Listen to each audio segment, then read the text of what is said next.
Mami kin ga yarinyar nan ta daukan min takalmi ta fita ko? Banda abinki me akai takalmi zaki mun daga hankalinki kina bata rai. To yanzu mama dan Allah mutum da abin shi sai ya tashi ya zo yana zaman jira? Me yasa ta daukan min abu ba tare da izini na ba? To ya zaki da ita? Kanwarki ce fa. In ba ta dauki kayanki ba kayan wa za ta dauka. Ba nisa ma ta yi baban ku ne ya aike ta yanzu zaki ga ta dawo. Ya wallahi yarinyar nan da tare na ta da gidan nan sai na tattaka ta wallahi.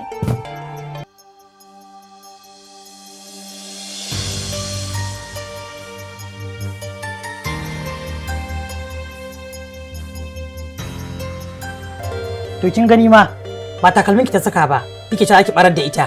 Takalmin ki din me dama ni ina taba miki kayan ki ne? Ce miki akai banda nawa. Kawai daga shigowar mutane zaki wani hau mutane da fada? Mummy kina ji abin da yarinyar nan take faɗa mu wallahi zan barar da ita. Akan me zaki barar da ita? Kina da gani ba takalmin ki ta saka ba. Kuma ba laifin ta bane. Sai kun bi baki kike kina faman fada akan takalmi. To kin gani dai ba naki bane gashi nan.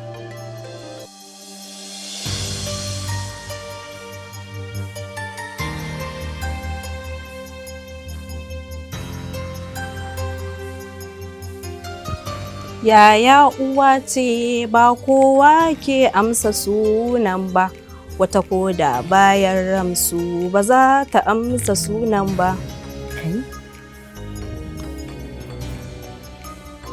Tunda mu ne a farko dole a gan mu a bar mu, halacci adalci ba za mu taɓa dainawa ba.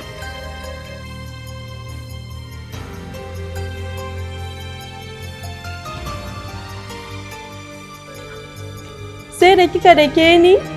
Wallahi ba zan yadda ba sai na rama. Haka kawai zaki gama ki dake ni? Kewa. Ba Usaina ba ce ba ta dake ni. Ku dai haka kuke. Wallahi tallahi ba ku ji. Ku ta fata ce? Kaga Alhaji rabu da su kawai. Tsiyar suke tai tun ɗazu akan takalmi. Kamar suna ganin hanjin junansu. Kawai rashin mutunci na irin nasu. Ka kyale su kawai su ta yi. Wallahi ba da su. Haba. Kai hakuri.